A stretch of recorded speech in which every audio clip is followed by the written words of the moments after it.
Introduction and बिस्मिल्लाहिर्रहमानिर्रहीम अस्सलाम वालेकुम। आज की इस वीडियो में हम रेडॉक्स टाइट्रेशन के बारे में पढ़ें।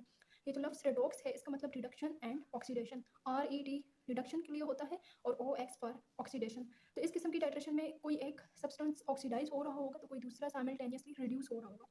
यानी अगर एनालाइट हमारे पास ऑक्सीडाइजिंग एजेंट है तो उसकी कंसंट्रेशन मालूम करने के लिए उसको किसी रिड्यूसिंग एजेंट के साथ टाइट्रेट करवाया जाएगा, या अगर एनालाइट रिड्यूसिंग एजेंट है तो उसकी अननोन कंसंट्रेशन मालूम करने के लिए उसको किसी ऑक्सीडाइजिंग एजेंट के साथ टाइट्रेट करवाया जाएगा।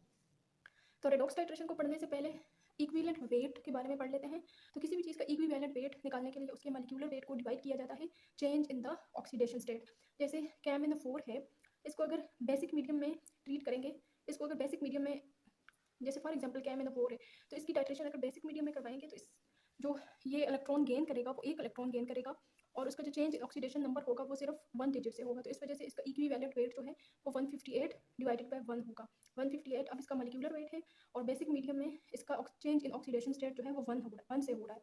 लेकिन बेसिक मीडियम में इसने एक इलेक्ट्रॉन को गेन किया और यहाँ पर रिड्यूस हुआ। सेम इसी तरह अगर CaMnO4 को न्यूट्रल मीडियम में यूज़ करेंगे तो ये 3 इलेक्ट्रॉन गेन करके MnO2 बनाएगा। अब यहाँ पर मैंगनीज की अगर ऑक्सीडेशन स्टेट देखें तो यहाँ पर +7 है और अगर इसको बेसिक मीडियम न्यूट्रल मीडियम में टाइट्रेट करवाया तो ये चीज़ जो बनेगी इसमें मैगनीज की ऑक्सीडेशन स्टेट +4 है। तो चेंज इन ऑक्सीडेशन स्टेट जो है वो 3 है। तो इसी तरह न्यूट्रल मीडियम में इसका इक्विवेलेंट वेट मालूम करने के लिए इसके मॉलिक्यूलर वेट को डिवाइड किया गया है 3 से, तो इसका इक्विवेलेंट वेट निकल के आ रहा है 52 ग्राम्स पर लीटर।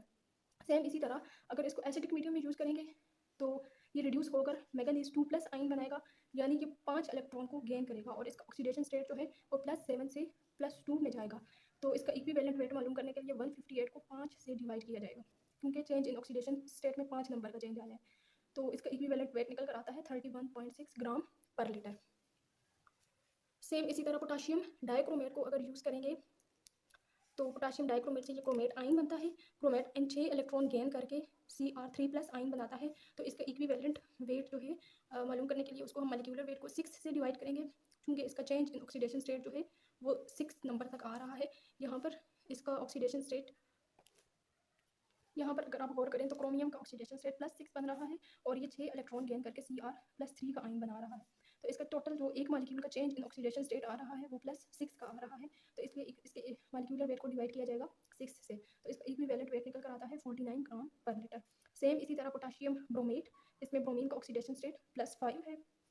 ये डिसोसिएट होकर पोटाशियम और ब्रोमेट आइन बनाएगा। ये ब्रोमेट आइन एनालाइट से 6 इलेक्ट्रॉन गेन करके रिड्यूस हो जाएगा और बनाएगा ब्रोमाइड आइन।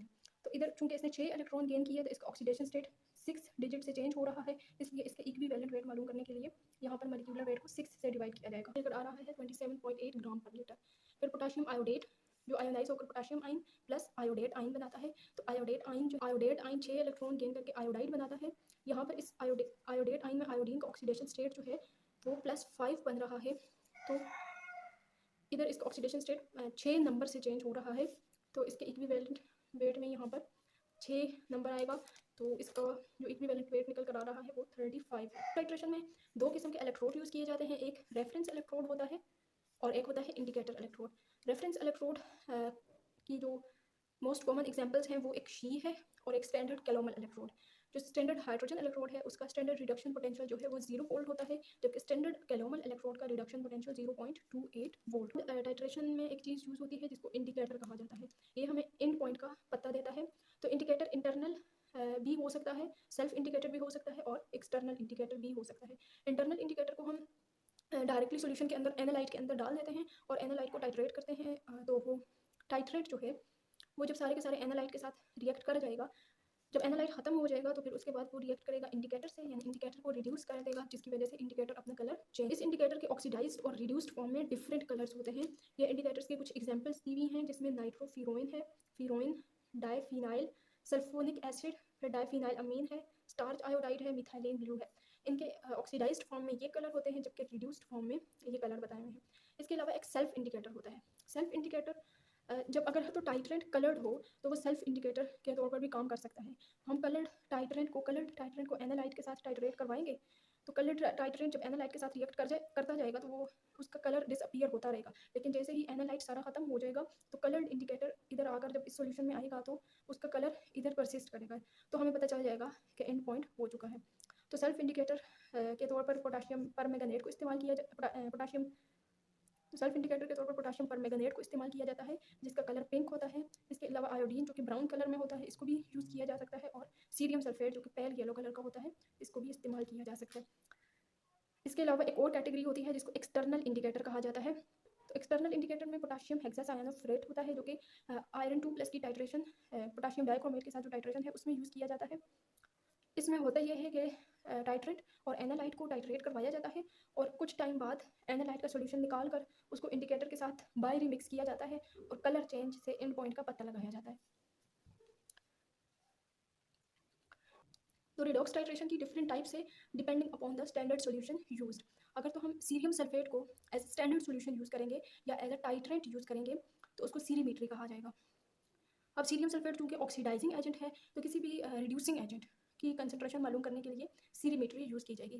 जैसे आयरन 2+ का आयन, इसको जब सीरियम 4+ के आयन के साथ रिएक्ट करवाया जाता है जो कि सीरियम सल्फेट में होता है, तो ये आयरन 2+ ऑक्सीडाइज होकर आयरन 3+ बना देता है और साथ ही सीरियम इधर रिड्यूस होता है। तो इसी तरह Fe2+, Cu2+ और मोलिब्डेनम वगैरह के साल्ट के लिए सीरीमेट्री यूज़ की जाती है। पर आयोडीमेट्री आ जाती है, तो आयोडीमेट्री में हम आयोडीन के स्टैंडर्ड सोल्यूशन को यूज़ करेंगे। अब चूँकि आयोडीन अनस्टेबल होता है, ये वेपर्स की फॉर्म में उड़ जाता है, तो इसको रिएक्ट करवाया जाएगा आयोडाइड आयन के साथ।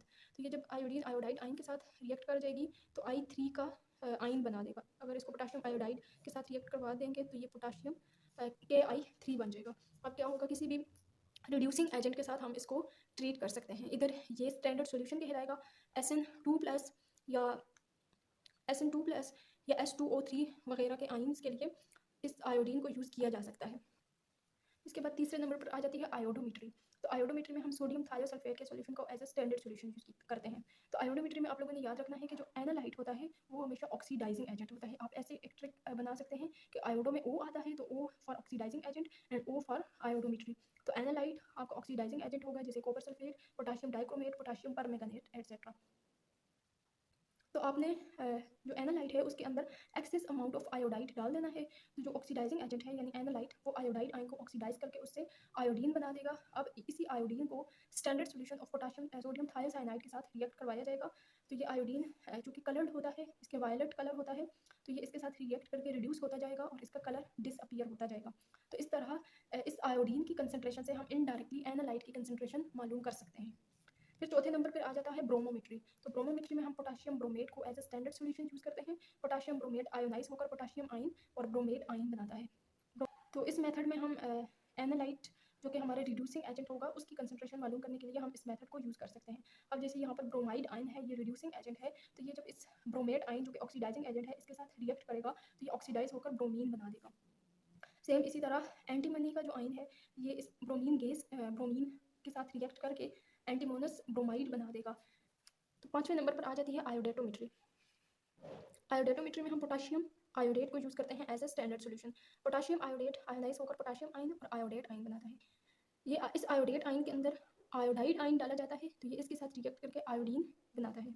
अब यही आयोडीन ऑक्सीडाइजिंग एजेंट है, तो ये एनालाइट जो कि हमारा एस्कॉर्बिक एसिड होगा इसके साथ रिएक्ट करके इसको रिड्यूस कर देगी और साथ में हाइड्रोजन गैस इवॉल्व होगा और ये आयोडीन इसके साथ रिएक्ट करता जाएगा। जब सारा का सारा एस्कॉर्बिक एसिड रिड्यूस हो जाएगा तो उसके बाद जो आयोडीन रह जाएगी उसकी कंसंट्रेशन को मालूम किया जाएगा। तो इसकी कंसंट्रेशन फिर टोटल आयोडीन की जो कंसंट्रेशन है उससे माइनस की जाएगी, तो इनडायरेक्टली फिर हमें इस एनालाइट की मिकदार का पता चल जाएगा। इसके अलावा arsenic ion, antimonous ion, hydrogen, copper sulphate, copper thiocyanide और फ्लो और Tl+ आयन वगैरह की कंसंट्रेशन मालूम करने के लिए इस आयोडेक्टोमेट्री को यूज़ किया जा सकता है। उसके बाद छठे नंबर पर आ जाता है डाइक्रोमोमेट्री। तो डाइक्रोमोमेट्री में हम पोटाशियम डाइक्रोमेट को यूज़ करेंगे। पोटाशियम डाइक्रोमेट आयोनाइज होकर पोटाशियम आयन और क्रोमेट आयन बनाता है। अब ये क्रोमेट आयन 6 इलेक्ट्रॉन गेन करके रिड्यूस हो जाता है और Cr3+ आयन बनाता है।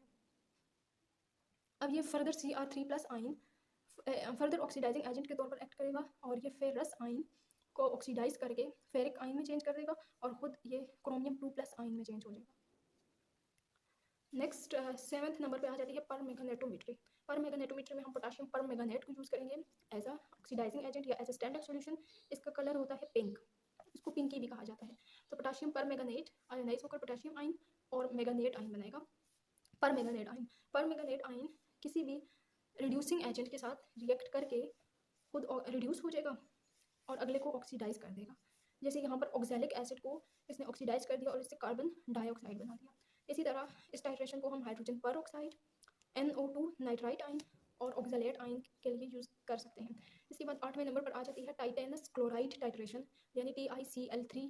इसमें as a standard solution use किया जाएगा। TiCl3 आयोनाइज होकर Ti3+ आयन और क्लोराइड आयन बनाता है। अब ये टाइटेनियम, ट्राई पॉजिटिव टाइटेनियम जो है ये फेरस आयन के साथ रिएक्ट करके इसको रिड्यूस कर सकता है। अच्छा, ये टाइटेनस क्लोराइड जो है ये रिड्यूसिंग एजेंट है। ये अब इस चीज़ को फेरिक आयन को रिड्यूस करके इससे फेरस बना देगा और ख़ुद ऑक्सीडाइज हो जाएगा। तो इसको आयरन 3+ की डिटर्मिनेशन के लिए यूज़ किया जा सकता है। इसके बाद नाइट्राइट टाइट्रेशन आ जाती है। नाइट्राइट टाइट्रेशन में NaNO3 को as a standard solution use किया जाता है। तो हमने अभी जितनी भी 9 किस्म की जो रेडॉक्स टाइट्रेशन पढ़ी हैं इनको हम 1 बाय 1 डिस्कस करेंगे।